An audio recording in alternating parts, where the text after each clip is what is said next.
ang tingin ko ay with regard to that, nais niyang impluwensyahan yung magiging pasya. Hindi lamang ng mga miyembro ng House Committee on Justice, pati na rin ng kabuang House of Representatives.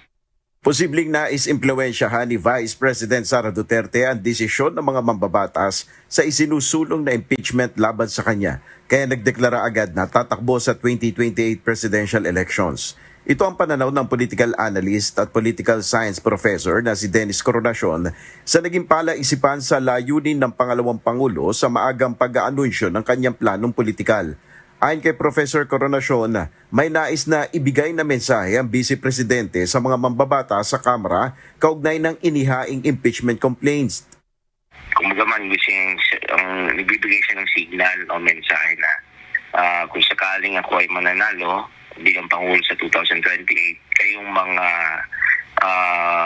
nag-endorso ng impeachment complaint niyan for impeachment trial sa Senado, humanda kayo. Babawian ko kayo. She never said that explicitly. Alright? That's one thing you have to know. Hindi niya sinabi yun ng explicit, ano? Pero yun ang implied sa kanyang mensahe. Nasa mahirap na sitwasyon niya ngayon si VP Sara, kaya kailangan niyang gumawa ng aksyon.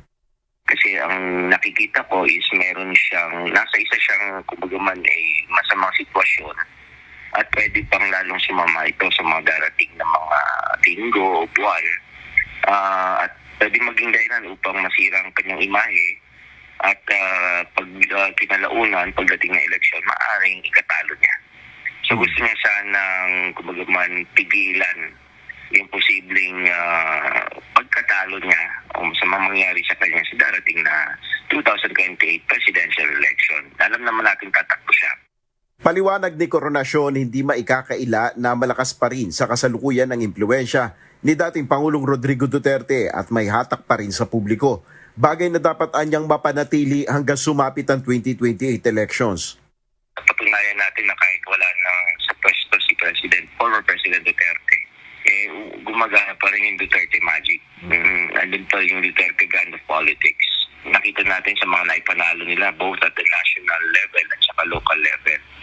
So she's hoping, the Vice President is hoping na masustain yung kanilang momentum hanggang 2028 elections. Dagdag pa niya, maaaring sa tingin ng iba ay mali ang ginawang maagang pagdedeklara ng kanyang kandidatura si VP Sara, pero ito ay masasabing isang malaking sapalaran na kailangan niyang pasukin. Pero tingin ko yung kanyang ginawa ni Vice President Sara Duterte ay unorthodox, unconventional, at saka isang malaking sugal sa party niya. So titingnan natin kung magiging resulta, o maganda ba o mali. Nel Maribuhok, UNTV News and Rescue. Diyos ang aming sandigan, serbisyo publiko ang aming pinahalagahan.